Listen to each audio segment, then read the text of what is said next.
आमदार रोहित पवार यांना नेमकं राजकारणामध्ये काय करायचं हेच आता लक्षात येत नाही। सत्ताधाऱ्यांचा कुठलाही निर्णय यावर ते आक्षेप घेतात। मला एक सांगा, केंद्र सरकार पंतप्रधान सन्मान किसान योजनेअंतर्गत शेतकऱ्यांना निधी देतं। त्याचबरोबर राज्य सरकारने सुद्धा नमो शेतकरी सन्मान योजना चालू केली।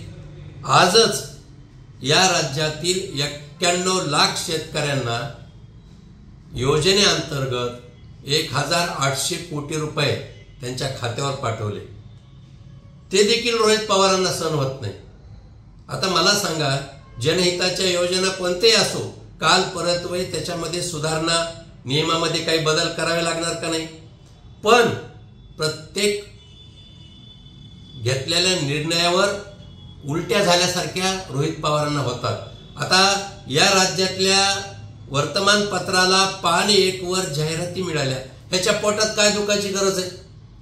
म्हणजे पत्रकारालाही जाहिराती मिळाल्या, संपादकाला तुम्हाला रुपया कधी द्यायचं माहित नाही, दिला का हो शेतकऱ्यांना कधी कवडी फुटकी यांनी? आणि म्हणून मला असं वाटतं की रोहित पवारांची भूमिका खऱ्या अर्थाने फक्त राजकारणात तमाशा करण्यासारखी वाटते। माझा एकच सवाल आहे की राजा हो, तुम्ही दुसऱ्यांदा आमदार झालात, त्या जामखेड तुमच्या मतदारसंघात येतो, त्या जामखेडच्या घाटामधला रस्ता बघा तुम्ही 5-6 वर्षापासून कसा त्या ठिकाणी त्रास होतोय।